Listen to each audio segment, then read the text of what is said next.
আচ্ছা, একবার ভাবুন তো, যে রাত ৩টা বাজে, কালো ঘুটঘুটে অন্ধকারের ভিতরে আপনি ভ্যানে চড়ে কোথাও যাচ্ছেন। তো যাওয়ার পথেই আপনি দেখতে পেলেন যে সামনে দুইটি অনেক লম্বা লম্বা হুজুর টাইপের লোক একটি কাফনে মোড়ানো লাশ দিয়ে রাস্তার সাইডে দাঁড় হয়ে আছে এবং আপনাকে থামতে বলতেছে। তো আপনি থামলেন এবং সেই লোক দুটো আপনাকে বলতেছে যে লাশটা একটু আপনারা আমাদেরকে পৌঁছে দিন ভ্যানে করে, সামনে যাব, কাফনে মোড়ানো লাশটাকে ভ্যানে করে নিয়ে আমাকে একটু সামনে পৌঁছে দিন।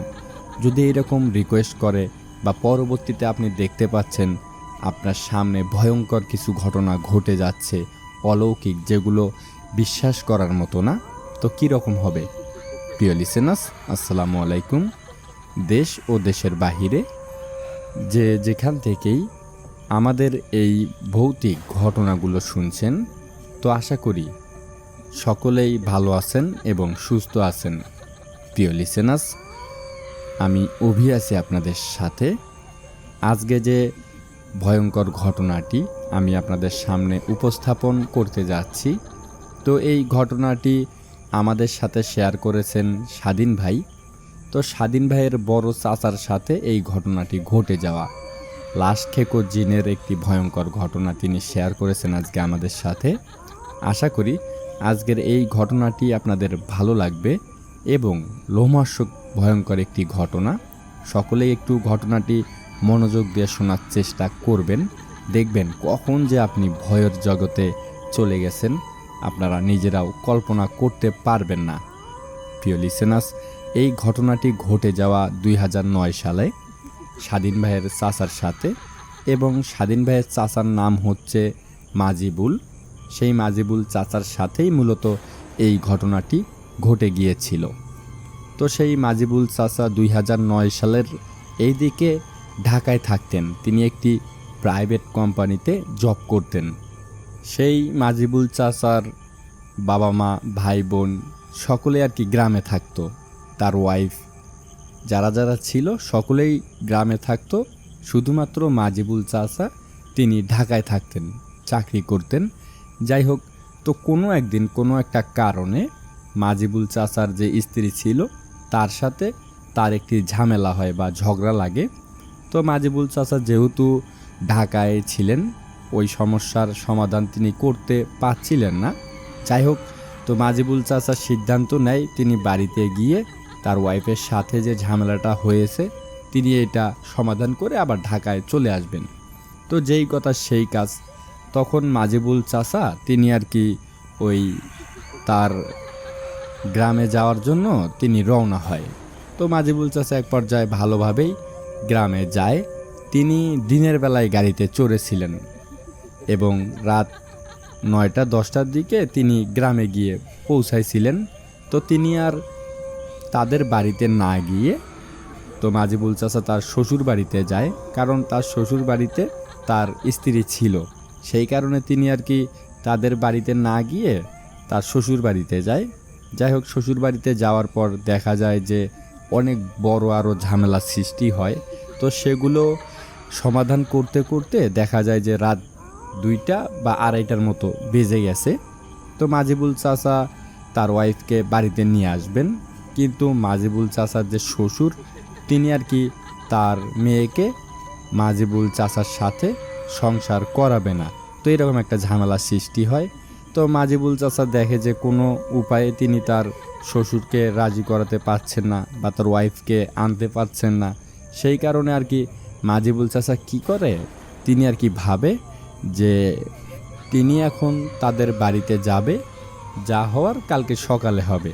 তখন তো রাত 3টা বা 2:30টার মতো বাজে। মাজিবুল চাচা তো অনেক রেগে যায়। রেগে গিয়ে তিনি ভাবে তিনি আর তার শ্বশুর বাড়িতে থাকবেন না, তিনি বাড়িতে চলে আসবেন। তিনি কিন্তু ঢাকা থেকে ডাইরেক্ট তার শ্বশুর বাড়িতে গিয়েছিল। যে সমস্যার সমাধান করতে গিয়েছিল তিনি সমাধান করতে পারেন নাই। সেই কারণে তিনি আর কি রাগ করেই বাড়িতে চলে আসবেন, এই রকম আর কি। তো মাজিবুল চাচা একটি ভ্যান রিজার্ভ করে নিয়ে গিয়েছিল।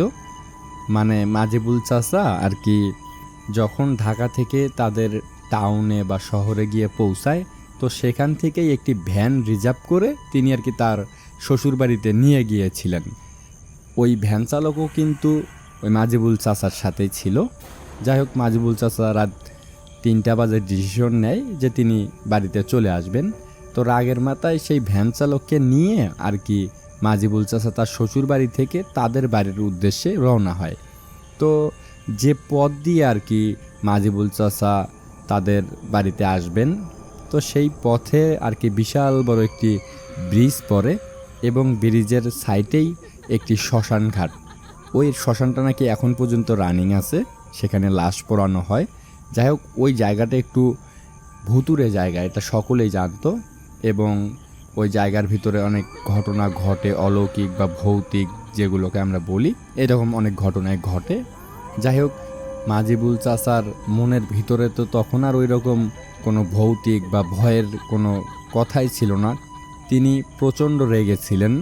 তো যাই হোক, তিনি আর কি রওনা হয়। প্রিয় লিসেনার্স, যখন আর কি মাজিবুল চাচা ভ্যানে করে, তার সাথে কিন্তু তার ভ্যান চালকও ছিল, তিনি যখন ভ্যানে করে ওই ব্রিজটার বেশ কাছাকাছি যায় এবং এক পর্যায়ে গিয়ে ব্রিজের উপরে ওঠে ভ্যান চালিয়ে, বা ভ্যানে তিনি বসেছিলেন আর ভ্যান চালক ভ্যান চালাচ্ছিল।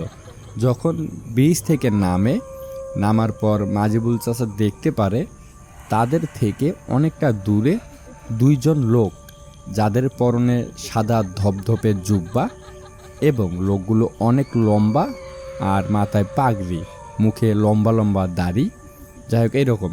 তো মাজিবুল চাচা দেখে ওই লোক দুটো একই রকম দেখতে, একই রকম পোশাক পরে আছে এবং তাদের সামনে কাফনের কাপড় দিয়ে মোড়ানো একটি লাশ, এবং ওই লাশটি তাদের সামনে সোজা করে মাটিতে শোয়ায় রাখছে।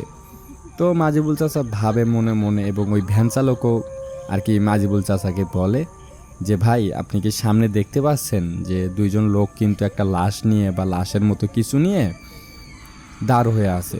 তো মাজিবুল চাচা ওই রকম কোনো ভয় পাচ্ছিল না। তো মাজিবুল চাচা বলে যে তুমি ভ্যান চালিয়ে যাও, দেখবো কি হয়, সামনে তারা কে, যদি সমস্যা হয় তারাই আমাদেরকে জিজ্ঞেস করবে, না হলে তুমি ভ্যান চালিয়ে যাবে। তো যাই হোক, তো ওই ভ্যান চালক আর কি ভ্যান চালিয়ে চালিয়ে যখন ওই কাফনে মোড়ানো লাশটার বেশ কাছাকাছি যায়, তো দূর থেকেই ওখান থেকে একটি হুজুর টাইপের লোক, লম্বা লোকটি আর কি তাদের হাতের ইশারায় থামতে বলে। তখনই সাথে সাথে আর কি ওই ভ্যান চালক ভ্যানটি থামিয়ে দেয়। তো থামিয়ে দেওয়ার পর ওই লোকগুলো আর কি অনেক সুন্দর কণ্ঠে আর কি বলে যে ভাই, আমরা একটু বিপদে পড়েছি এই লাশটাকে নিয়ে, তো আমরা একটু সামনে যাব, তোমরা যদি একটু আমাদেরকে সাহায্য করতে তাহলে অনেক উপকার হতো, একটু ভ্যানে করে লাশটা একটু সামনে নিয়ে যাইয়ে দাও, এরকম করে বলে। তো মাজিবুল চাচা মনে মনে ভাবে লোকগুলো হয়তো সত্যিই বিপদে পড়েছে, 2জন লোক একটি লাশ নিয়ে কিভাবে যাবে, আর সাথে তো কোনো লোকজন নেই বা লাশের কোনো খাটিয়া নেই, শুধুমাত্র কাফনে মোড়ানো একটি লাশ, এরকম আর কি ভাবে ওই মাজিবুল চাচা। তো মাজিবুল চাচা ভ্যান চালককে বলে যে বলো লাশটা ভ্যানে উঠাইতে। মাজিবুল চাচা কিন্তু অনেক টেনশনে ছিল এবং রাগান্বিত অবস্থায় ছিল, তিনি কি করতেছেন এগুলো তার মাথায় কোনো সেন্স ছিল না। তো মাজিবুল চাচা বলে যে ঠিক আছে ভাই, আপনারা লাশটা ভ্যানে উঠান। তো ওই লোক দুটোই লাশটাকে ভ্যানে উঠায়, যে লোক দুটো আর কি লাশের সাথে ছিল বা লাশের সামনে দাঁড় হয়েছিল, সেই লোক দুটোই লাশটাকে ধরে ভ্যানের ভিতরে উঠায়। তো ভ্যানের ভিতরে ওই রকমভাবে জায়গা হচ্ছিল না, কারণ সেই কাফনে মোড়ানো লাশটি বিশাল লম্বা ছিল। তো মাজিবুল চাচা সামনের দিকে গিয়ে বসে, ড্রাইভার যেদিকে আর কি গাড়ি চালাচ্ছিল ওই সামনের দিকে গিয়ে বসে, এবং ওই হুজুর টাইপের লোক দুইটা লাশের পায়ের দিকে বসে এবং মাথাটা একদম ওই মাজিবুল চাচার সামনের দিকে ছিল আর কি, এবং ওই হুজুর টাইপের লোক দুটা লাশের পায়ের কাছে বসেছিল।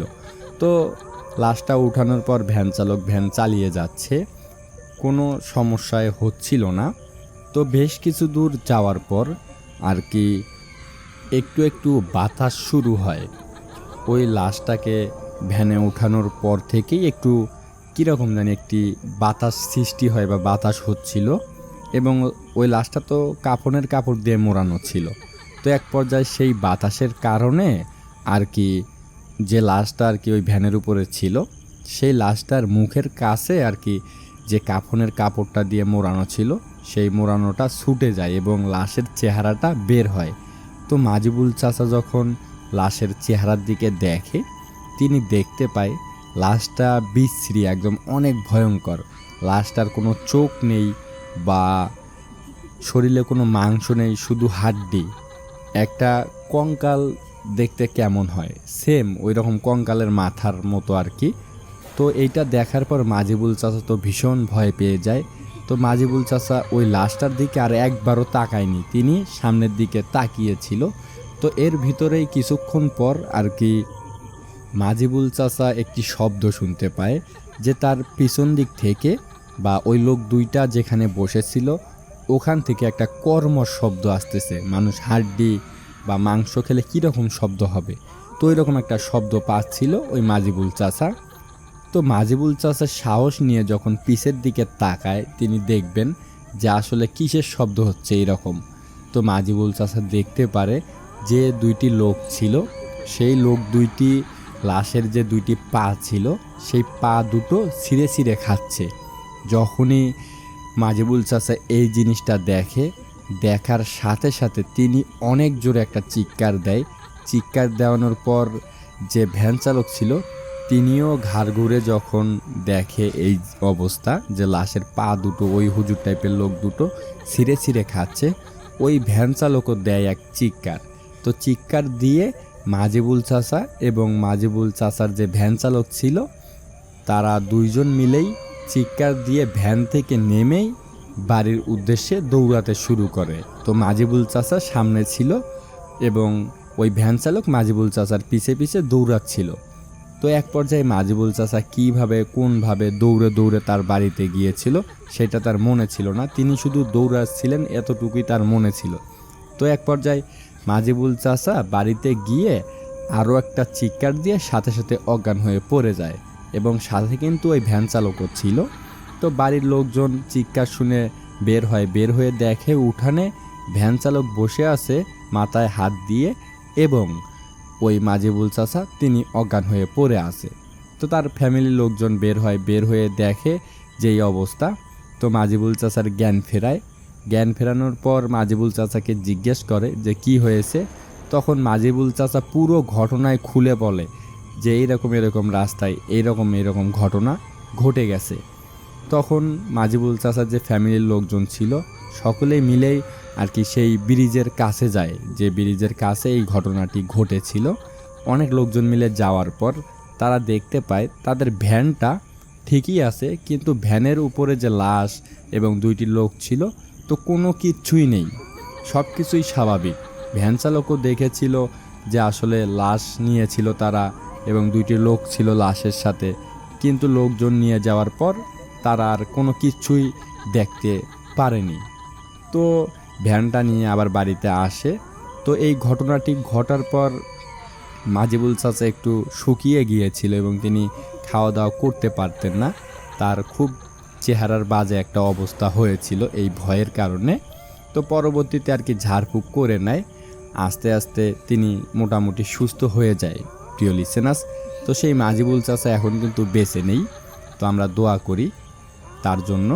যাই হোক, এই ঘটনাটি আর কি সেই মাজিবুল চাচার সাথে ঘটে গিয়েছিল। আর এই মাজিবুল চাচা কিন্তু স্বাধীন ভাইয়ের আপন বড় চাচা। প্রিয় লিসেনার্স, তো মূলত এই ছিল ঘটনাটি। অসংখ্য ধন্যবাদ জানাচ্ছি স্বাধীন ভাইকে যে তিনি এত ভয়ঙ্কর একটি ঘটনা আমাদের সাথে শেয়ার করেছেন, তাকে অসংখ্য ধন্যবাদ জানাচ্ছি। প্রিয় লিসেনার্স, তো আশা করি এই ঘটনাটি আপনাদের ভালো লেগেছে এবং যদি ভালো লেগে থাকে অবশ্যই ভূতের খোঁজে ইউটিউব চ্যানেলটি সাবস্ক্রাইব করে ফেলুন এইরকম বা অন্যরকম মানুষের সাথে ঘটে যাওয়া বিভিন্ন ধরনের ভৌতিক ঘটনাগুলো শোনার জন্য। প্রিয় লিসেনার্স, তো আজকে এই একটি ঘটনায় থাকলো। স্বাধীন ভাই কিন্তু আমাদের সাথে আরও একটি ঘটনা শেয়ার করেছেন, সেই ঘটনাটি হচ্ছে আপনার সেই মাজিবুল চাচার ছোট ভাইয়ের সাথে ঘটে যাওয়া। মানে স্বাধীন ভাইয়ের ছোট চাচার সাথে আর কি সেই ঘটনাটি ঘটে যাওয়া। সেই ঘটনাটিও অনেকটা ভয়ানক, অনেক সুন্দর একটি ঘটনা শেয়ার করেছেন। সেই ঘটনাটি আমরা পরবর্তীতে শুনবো বা শেয়ার করব আমি আপনাদের সাথে। আজকে এই একটি ঘটনায় থাকলো ডিয়ার লিসেনার্স। তো সকলেই সুস্থ থাকবেন, ভালো থাকবেন, সেফ থাকবেন। সবাইকে আসসালামু আলাইকুম।